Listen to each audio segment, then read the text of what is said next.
பணத்தை எளிமையாக சேமிக்க 7 வழிகள். வணக்கம் நண்பர்களே. நாம் எல்லோரும் தினமும் வேலை செய்கின்றோம். அதற்காக மாதமோ அல்லது தினமோ சம்பளம் வருகின்றது. ஆனா அந்த சம்பளத்துல எதுவுமே கையில இருக்கிற மாதிரி தெரியலையேங்க. சம்பளம் வருது, செலவு வருது, ஆனா சேமிக்க முடியல. ஏன்? நாம பணத்தை எப்படி சேமிக்கலாம்? எளிமையாக, பயப்படாத. அதற்காக 7 நிச்சயமான வழிகளை இப்போ நாம பார்க்க போறோம். முதல் வழி.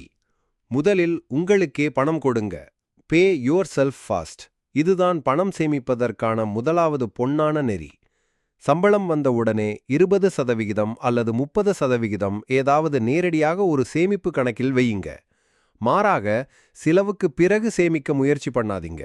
ஏன்னா நாம் சம்பாதித்த பணத்தை அனைத்தையும் செலவு செய்த பிறகு நம் கையில் சேமிப்பதற்கான பணம் எதுவும் இருக்காது. உதாரணம், மாதம் 30,000 சம்பளம் என்றால் அதில் 6,000ஆவது சைடு அக்கவுண்டில் வைங்க. மேலும் 15,000 சம்பளம் என்றால் குறைந்தது 3,000 முதல் 4,000ஆவது அக்கவுண்டில் வைங்க. அது ஃபிக்ஸட் டெபாசிட் ஆகட்டும் அல்லது ரிகவரி டெபாசிட் ஆகட்டும். அப்பொழுதுதான் அந்த தொகை உங்கள் கண்படாத இடத்தில் இருக்கும். இரண்டாவது வழி. செலவு செய்வது தேவையா என்று கூர்ந்து கவனியுங்கள். ஆம் நண்பர்களே, நாம பல வேளைகளில் சந்தோஷத்துக்காக செலவு பண்ணுகிறோம். ஆனா அந்த சந்தோஷம் நம்ம வருங்காலத்தை பாதிக்கக்கூடாது.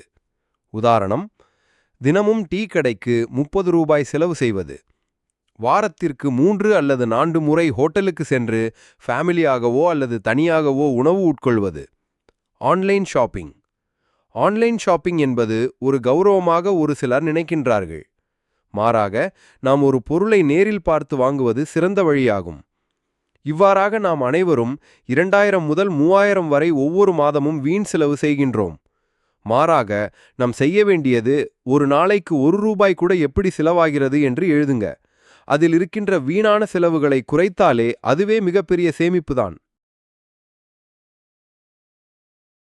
மூன்றாவது வழி ஆட்டோ சேவிங் செய்வது, அதாவது மாதா மாதம் ஒரு நிலையான சேமிப்பு. இந்த முறை நமக்கு மிகவும் சுலபமாக இருக்கின்றது. ஒரு ஸ்டாண்டிங் இன்ஸ்ட்ரக்ஷன் வைத்தா போதும், ஒவ்வொரு மாதமும் நம் வங்கி கணக்கில் இருந்து ஒரு தொகை நேரடியாக ரெக்கரிங் டெபாசிட் அல்லது மியூச்சுவல் ஃபண்ட் எஸ்ஐபி அல்லது பப்ளிக் ப்ராவிடென்ட் ஃபண்ட் மாதிரியான நீண்டகால வைப்பு திட்டத்தில் முதலீடு செய்யலாம். நான்காவது வழி எமர்ஜென்சி ஃபண்ட், அதாவது அவசர கால வைப்பு. இந்த உலகத்துல எதுவுமே நிலையில்ல. திடீர்னு வேலை போச்சுன்னா அல்லது மருத்துவ செலவு எதுனா வந்துச்சுன்னா அப்போ இந்த எமர்ஜென்சி ஃபண்ட் தான் நம்மை காப்பாற்றும். நாம் அவசர நிதியாக குறைந்தது 3 மாத சம்பளத்திற்கு சமமான தொகையை எஃப்டி, அதாவது ஃபிக்ஸட் டெபாசிட்டாக வையுங்கள். அதை எப்பவுமே பயன்படுத்தாதீங்க. அது அவசர காலங்களில் மட்டுமே.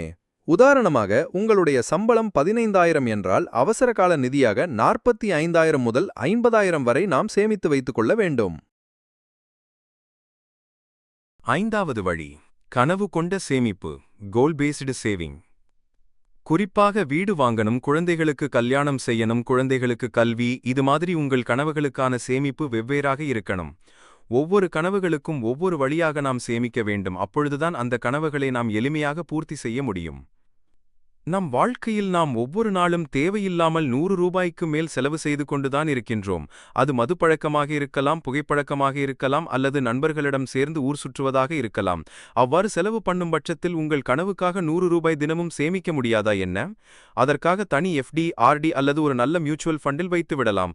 அவ்வாறு வைக்கும் பட்சத்தில் ஒரு நீண்ட காலத்துக்கு பிறகு நிச்சயமாக ஒரு கணிசமான தொகையை நம்மால் பெற முடியும். ஆறாவது வழி வட்டி தரும் சேமிப்பு வழிகள். இந்த வகை சேமிப்பு என்பது ஒரு புத்திசாலித்தனமான சேமிப்பு ஆகும். நீங்கள் உங்கள் பணத்தை வெறுமனே வீட்டில் சில 1000 முதல் லட்சம் வரை சேமித்து வைத்திருப்பீர்கள் என்றால் அது சேமிப்பு இல்லை. ஏனென்றால் வருடம் வருடம் பணத்தின் மதிப்பு குறைந்து கொண்டே இருக்கின்றது. அதை சரி செய்ய நாம் சேமித்த பணத்தை வட்டி தருவிடத்தில் வையுங்க. அது வளரட்டும்.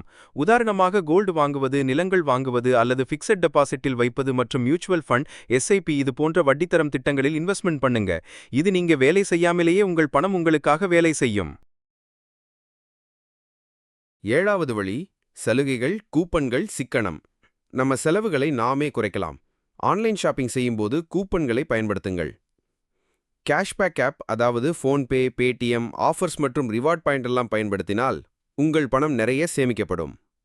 குறிப்பு: இதில் தேவையான பொருட்களை மட்டுமே வாங்க வேண்டும். இப்போ நீங்க இந்த 7 வழிகளை பார்த்திருப்பீங்க. சொல்லுங்கள் நண்பர்களே, எந்த வழி உங்களுக்கு பயனுள்ளதா தோணுதுன்னு கமெண்ட் பண்ணுங்க. இந்த வீடியோ உங்களுக்கு நல்லா இருந்தா லைக் பண்ணுங்க. உங்களுடைய நண்பர்களுக்கு ஷேர் பண்ணுங்க. மேலும் சப்ஸ்கிரைப் பண்ணுங்க. நினைவில் வையுங்கள், சிறிய பண சேமிப்பு பெரிய சுதந்திரம் தரும். நன்றி. நான் உங்கள் விநாயக். மீண்டும் சந்திப்போம்.